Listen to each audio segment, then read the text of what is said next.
Hello everyone, welcome to Adamya Academy YouTube channel. We will be studying about jurisprudence as well as constitution law in our upcoming classes. So today I will be sharing you the syllabus of UGC NET which will be held in December this month.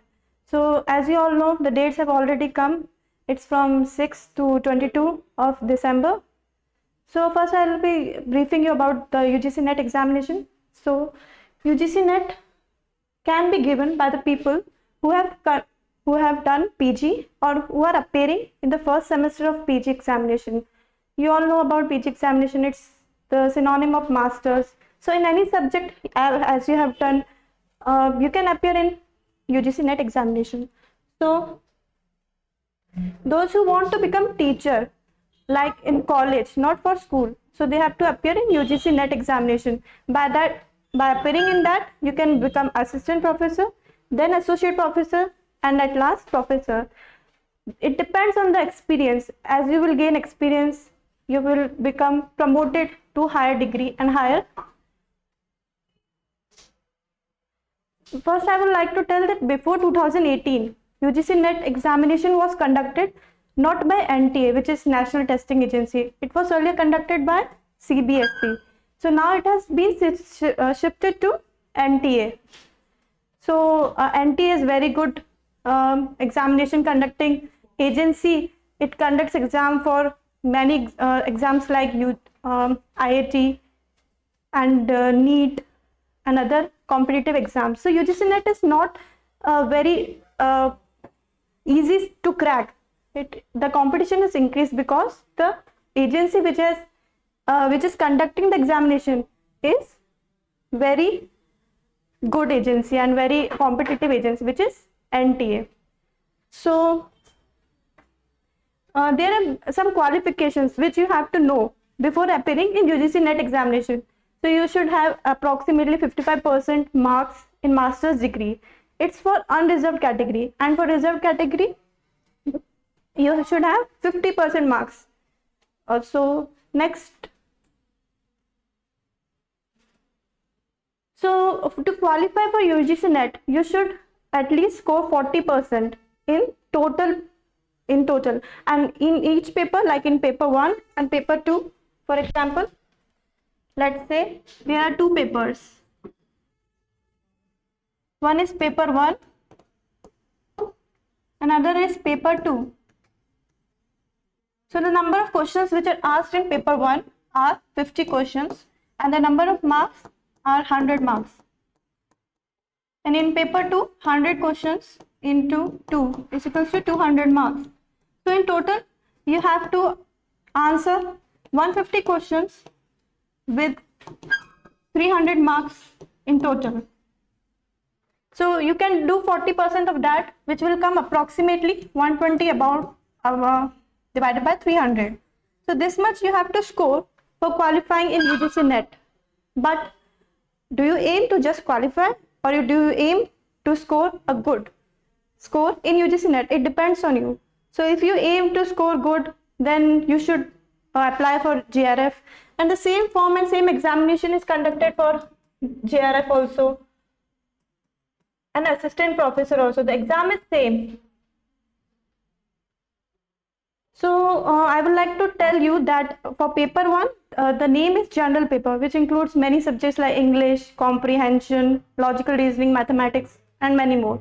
And for paper 2, you have your own subject in which you have done masters. One thing also I would like to mention, that the subject in which you have done masters can only be taken for conducting exam, for giving examination in UGC NET as paper 2. So this is what I wanted to say about UGC NET, and don't take it so much lightly because of the competition. As I told you, it has increased so much. So now I would like to start my topic, and first I will be taking the subject jurisprudence, and in jurisprudence I will be first teaching you about what is jurisprudence, why it came, and how it is applicable in present life. And then I will be teaching you about the authors, the main authors which have given notions, ideas about jurisprudence, also the definition of law, definition of jurisprudence according to them. So first we should know what is jurisprudence. Jurisprudence, you probably might be thinking that jurisprudence is something which we have not heard in English dictionary. So it is actually, you are thinking right. It is the word which has been taken from Latin term juris. Juris means law and prudentia means knowledge or skill. So if you have knowledge of law, you know jurisprudence. So why law has been made, what are the consequences of making a particular law, how can that law be effective in the present society, what all can be done to improve the law and the society and the conditions, that all will be studied in jurisprudence. That is the basic definition which I have told you, but there are some other terms also which will define jurisprudence. Those are investigations to law. What do you mean by investigations to law? Means why the law has come. For example, take any law, like when you go to a grocery shop and you buy something and you don't give the money. So is that right, or is it legally enforcing? No, it is not, because it's morally wrong but not legally wrong. So we have to differentiate between morally wrong as well as legally wrong. So we have to do investigations why law was needed. Then essential principles. What are the essential principles which made a law to come? For example, let me give you an example. Let us suppose that you are on a ship or a boat and you are in the ocean. So you have lots of food because you are going on a 1 month journey from one country to another country. So you are very happy, but suddenly anything can happen.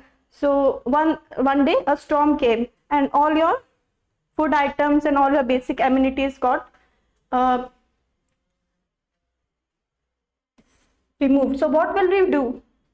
Do you have any plan for that? Because you can't get food from sea or sea water. You can't drink salty water. You can't depend on the rain or the water of the waves of the ocean. So you will be thinking that probably there had been some law which could have taken in account of this situation. Because you will be thinking that I should steal some little food which is with the other person. So is it right to steal that food? It is not right. You will be governed by international law. International law forbid you to take any action which is morally or legally wrong against the other person who is in the boat. So these are the essential principles which we will be looking while studying jurisprudence. Jurisprudence is always normative and evaluative. How jurisprudence is evaluative? We can answer that by saying that evaluation means if a sovereign or if any body like legislature makes some laws, so they'll make laws according to the needs of the society. They study the needs of the society and they evaluate the conditions. If the conditions are not according to the needs of the society, then they make a law to regulate it. So this is how law is evaluative. So jurisprudence can be studied by first, second, third methods also. So now we'll be switching over to the views of different authors on jurisprudence. So you all might be knowing, I think so, about Jeremy Bentham. He is a very famous person because he is the father of jurisprudence. Do you know difference between father and founder? There is a little bit difference between father and founder.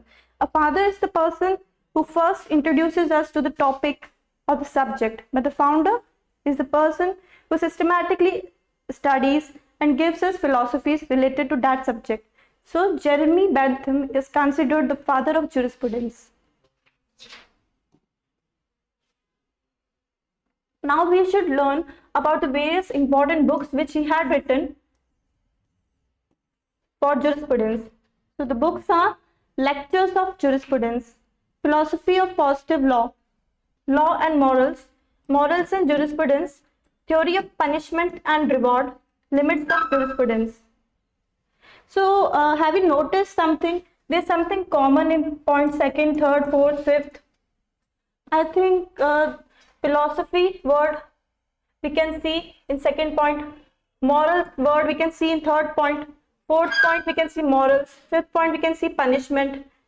So we can make a trick to remember that. The books which are written by Jeremy Bentham will probably have the words morals and punishment in it. And as a father tells you what all you have done and how all you can improve yourself. So he tells about your limitations, the scope. So similarly, as Jeremy Bentham is the father, he will obviously tell us about the limits of jurisprudence. So this is the way of learning things, lectures of jurisprudence. So these are the 6 books which you need to remember. And according to Jeremy Bentham, he has divided jurisprudence into 2 parts, expositorial and censorial. Expositorial, as the name suggests, expositorial, like you all have seen some movies and all, so there is one censor board which censorizes the matter which will be shown in movies. So how the movie should have been and how the movie is, there is a difference between two. So similarly, expositorial deals with how the law should be, and censorial deals with how the law should have been. So we can relate it like this. And definition of law which he has given is assemblage of signs conceived by sovereign and observance of conduct. So you can see we can make some mnemonics out of this. We can write COP. Conceived is for C, observance is for O, and under pressure is for P.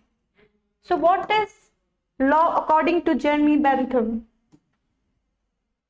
Law is some assemblance of signs which the sovereign has given. Sovereign can be anything. It can be a legislature, it can be a monarchy, it can be dictatorship. It depends on the governance of the country. So if we are taking example of India, then of course sovereign is democracy, and the head of democracy is Prime Minister and President. So it is the assemblance of signs conceived by sovereign for observance of conduct. Who will observe the conduct? I think the people under pressure will observe. So the hero will not observe, the lawmaker will not observe the rules. He has made law so that other people can observe the law which he has made. Similarly, that is what Jeremy Bentham definition of law suggests us. Second author which we will be studying is Alpian. His book is Ad Sabinum. This you have to learn. And definition of jurisprudence which he has given is knowledge of something divine and human. So what do you think? What is divine? Divine is something which is heavenly, which is so pure, which we tell in English language as utopian state. So Alpian books Ad Sabinum, and definition of jurisprudence is knowledge of things divine and human. So we can make a trick out of this so that we will remember the definition of jurisprudence given by Alpian. Alpian, it can be told as utopian. It is similar to utopian, and utopian means heavenly, something heavenly. Heavenly means divine. So the definition given by Alpian will obviously include knowledge of things divine and human. Now, what is the definition of law according to him? Law is the art or science of what is equitable and good. What do you mean by equitable and good? Equitable and good means fairness. Fairness means justice.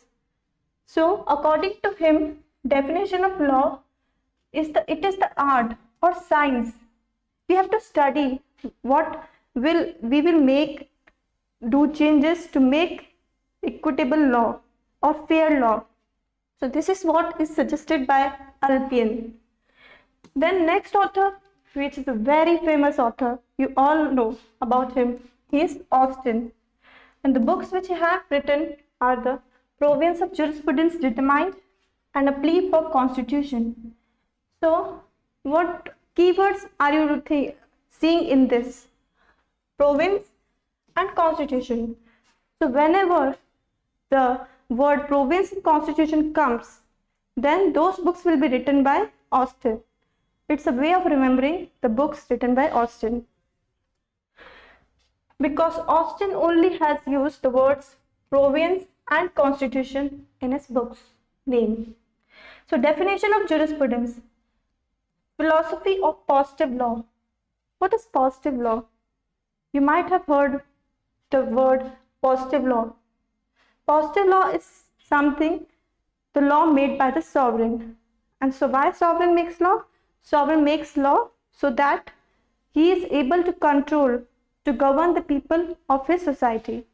So definition of jurisprudence according to Austin will always contain the word positive.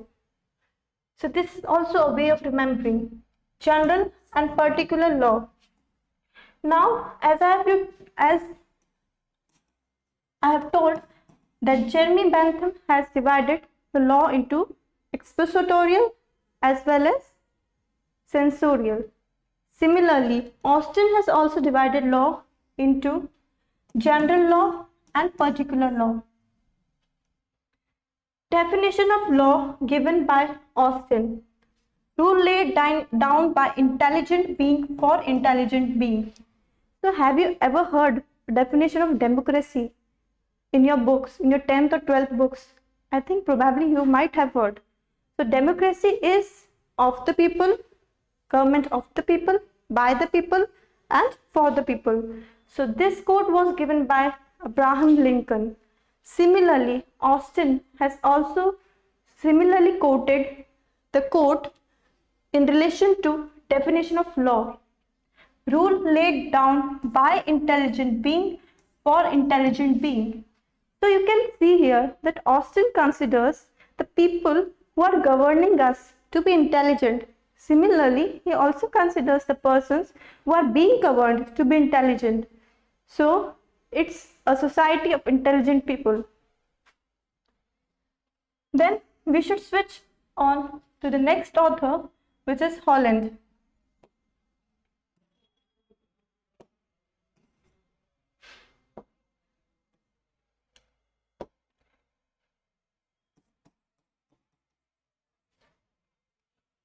Holland has written a book which names Elements of Jurisprudence.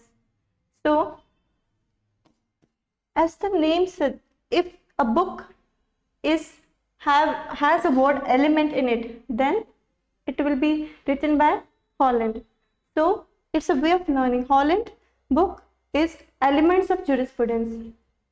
Definition of jurisprudence given by Holland is formal science of positive law.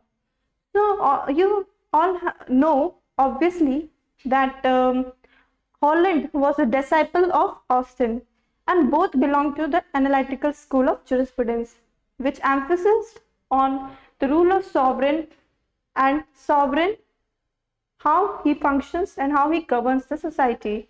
So similarly, Holland, as he was a disciple of Austin, he also wrote a book on positive law.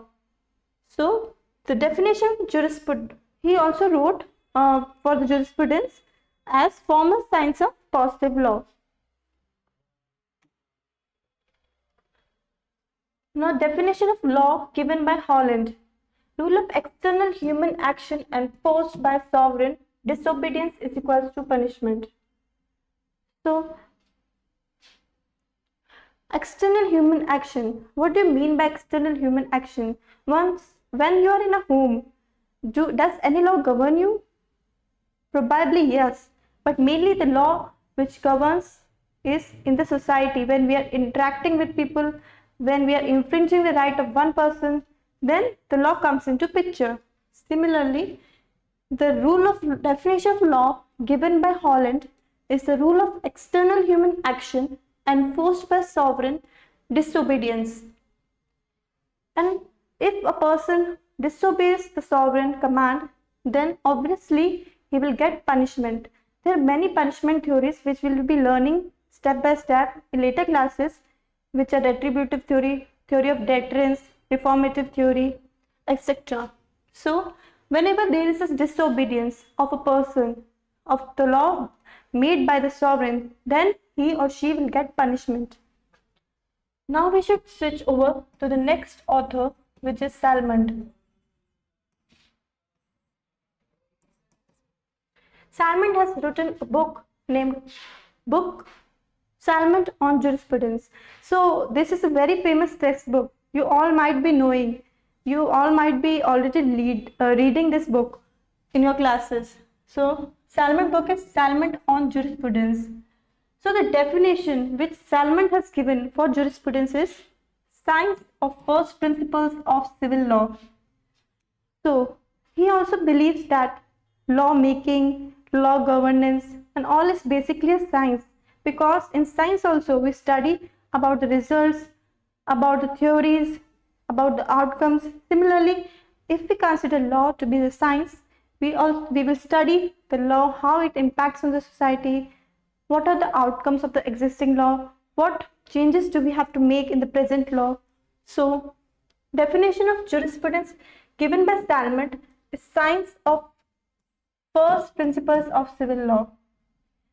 So the trick to remember this is that Salmond will be always emphasizing on principles. So Salmond is equals to principles. Similarly, the definition of law given by Salmond, body of principles recognized and applied by state in its administration of justice. So here also you can see there is a word principles. So the definition of jurisprudence as well as the definition of law given by Salmond both contain the word principles. So what does this definition of law given by Salmond means? So the principles should be recognized by state. What does it mean? State here means sovereign, as Salmond is also belonging to analytical school. So the body of principle recognized and applied by state in administration of justice to the people who are being governed. Professor Allen, his book you have to just learn it. It is Legal Duties. Now the definition of jurisprudence according to him is scientific synthesis of essential principles of law. So here you can see the word professor. What does it, when you think, what does the word professor actually imbibes in your mind? The first thing which you will be thinking of that is that professor means something related to science or subjects like that. So if we consider the professor of science, so here the word definition of jurisprudence contains the word scientific synthesis. Now what does professor do? He works in a laboratory. He makes his students work, synthesis things, synthesis of new results in the laboratory. So the definition of jurisprudence is scientific synthesis of essential principles of law. So next we will be studying about the most famous author on jurisprudence, who is known as Roscoe Pound. So Roscoe Pound has written a book named Introduction to Philosophy of Law. This is a very simple name which you can remember, of course. So definition of jurisprudence according to Roscoe Pound is, it is science of law of social engineering. So we will be studying in our subsequent classes what is exactly social engineering. So there are many levels, like there is a pyramid. You know about pyramid? Pyramid contain a top level, then bottom, then below that the bottom level is broader, the upper level is somewhat narrower, and the topmost level is narrowest. Similarly, In society there also there are many levels, like the top level, which is the most narrowest, then the middle level, and the most broadest level.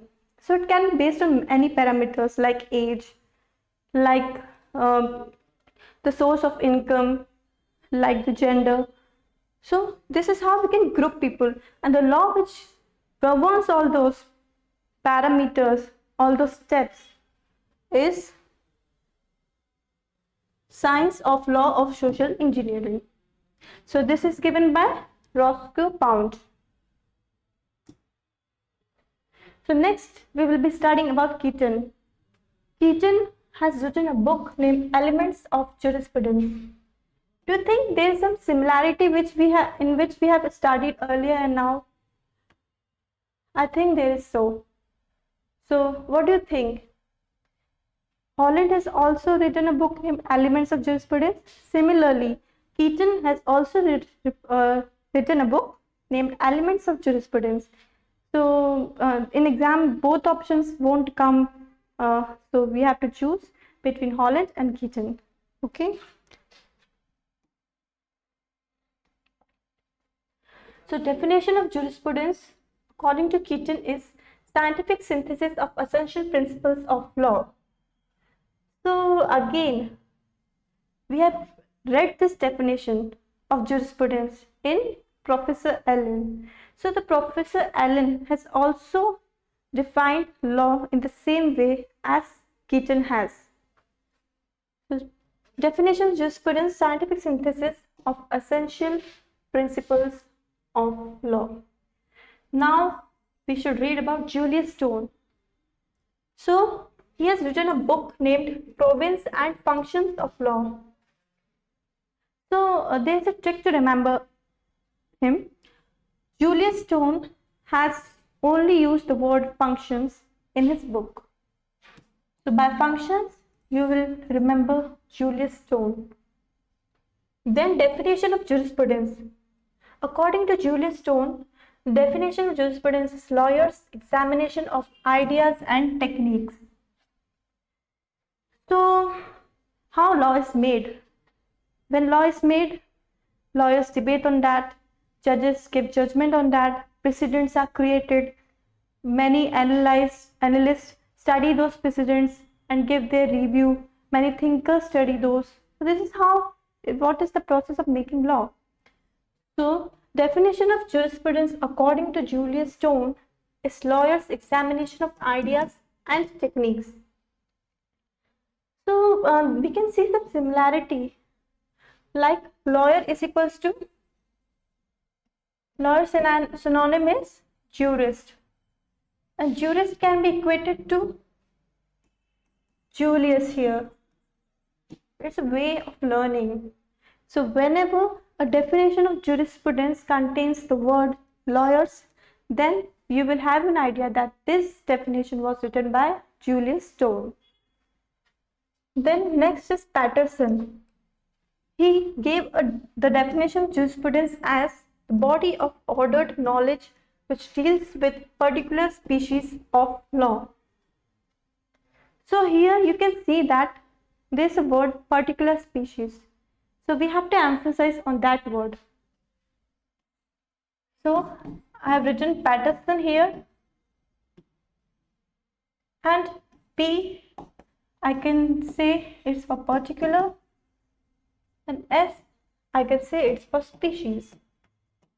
So whenever the definition of jurisprudence have the words particular species, then automatically in your mind it will click that this definition was given by Patterson. Then next author which has written on jurisprudence is Dias and Huggs. Definition of jurisprudence according to them are any thought or writing about law is jurisprudence.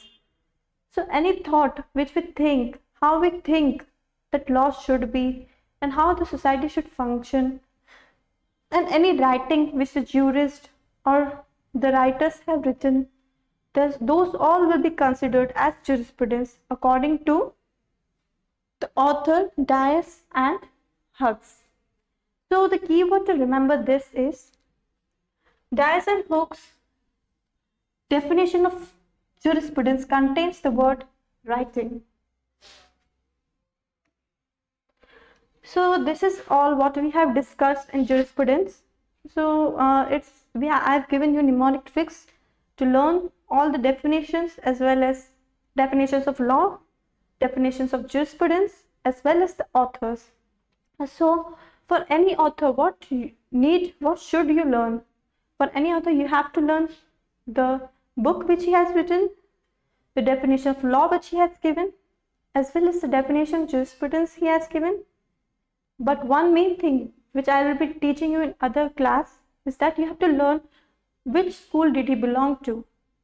There are many schools like analytical school, historical school, sociological school, philosophical school, realistic school, which I will be teaching you in subsequent classes. So stay tuned and goodbye.